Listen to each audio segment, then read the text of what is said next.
আসসালামু আলাইকুম। ওয়ালাইকুম আসসালাম। কেমন আছেন? আলহামদুলিল্লাহ।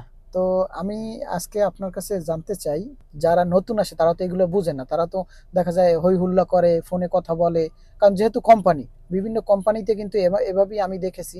যেমন পুরান লোকের ভিতরে নতুন লোক এসে তাদের একটা ওই রকমের ডিসিপ্লিন থাকে না। তো এই বিষয়ে আপনি কি রকম কি একটু বলবেন? অনেকে তো মাইন্ড করে, যদি বলা হয় ভাই এইটা কইরেন না, ভাই ওইটা কইরেন না। কারণ তারা তো একদম শিশুর মতোই নতুন পরিবেশে আসছে। তাদের তো বুঝানো হয়, তো অনেক সময় বুঝানোর ক্ষেত্রে তারা মাইন্ড করে। এটার বিষয়ে একটু জানতে চাই। ধন্যবাদ ভাই আপনাকে। আসলে এরকম একটা সুন্দর একটা প্রশ্ন করার জন্য। জি, জি। কারণ আমরা প্রবাসে যখন আসি, আমি আমি যখন আসছি আমার নিজের অভিজ্ঞতা থেকে বলি। আমি যখন নূতন আসছি, আসার পরে দেখা যায় আমি এক রুমে, আমি আমার এক ভাইয়ের মাধ্যমে আসছি, তার রুমে মনে করেন আমি সেটেল হয়েছি। তারা কিন্তু নাইট ডিউটি করে। যে রুমে থাকতাম ওই লোকের মানে ওই রুমের লোকজন নাইট ডিউটি করে। আমার তো আর এই বিষয়ে প্রবাসের বিষয়ে আমার কোনো ধারণা ছিল না ওই সময়। জি। তখন আমি যখন আসছে সকালবেলা, তারা তো মনে করেন রাত্রে আসছে, আইসা মনে করেন ঘুমাইছে, ফজরের আজানের পরে ঘুম আসছে।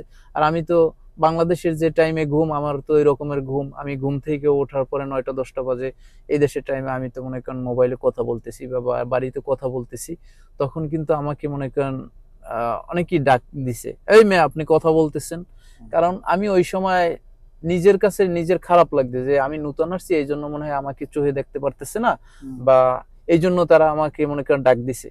কিন্তু আমি আসলে ওই ধারণাটা ওই সময় ছিল আমার রাইট, কিন্তু এখন দেখি যে এটা আমি আসলে তাদের যে নেগেটিভ একটা মন্তব্য করতাম আমি মন থেকে, কিন্তু এইটা আমার ঠিক ছিল না। আমি বাস্তব অভিজ্ঞতা থেকে বলতেছি। কারণ আমি এখন যখন নাইট ডিউটি করি, আমি যখন রুমে আর একটা লোক আসে, তাদের কিন্তু আমি ডাকলেওয়ার কারণটা হচ্ছে আমি কিন্তু যখন ঘুম যাওয়ার পরে একটা লোক নূতন যখন আসে, তারা কিন্তু রুমে কথা বললে আপনার ঘুমটা কিন্তু ভেঙে যায়। একবার যদি ঘুম ভেঙে যায়, তখন কিন্তু আপনার ঘুম যাইতে অনেক সময় লাগে। জি, আপনি জি। যদি ঠিক মতন না ঘুমাইতে পারেন, তখন কিন্তু কাজ আপনার করতে মাথা হবে। ব্যথা করবে। তাছাড়া আপনার শারীরিকভাবে আপনি অসুস্থ অসুস্থ থাকবেন। থাকবেন। এই তো অনেকেই মনে করেন যে যারা নূতন আসে, তারা আসলে দেখা যায় যে আপনি নিষেধ করছেন এই জন্য মন খারাপ করে। আসলে এই জায়গায় মন খারাপ করার কিছুই নাই। আসলে বাস্তব অভিজ্ঞতায় মনে করেন শিখতে হলে সময় লাগবে।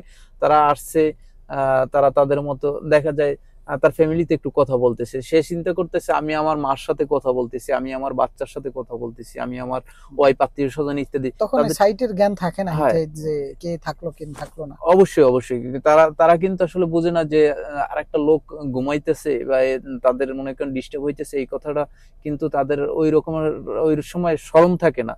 তো যারা আপনার যে উম আপনি যে বলছেন যে যারা মনে করেন অনেকে অনেক কমেন্ট করে, ব্যাড কমেন্ট করে যে আমাকে ডাক দিছে কেন? আমি কথা বলতেছি। আমার আসলে ভাই আসলে আপনার আমাকে দেখতে পারে না, আমাকে সহ্য হ্যাঁ, হ্যাঁ। করতে পারে না। আমরা নতুন আসছি, পুরানরা আসলে নতুনদের সহ্য করতে চায় না, এরকম ভাবে।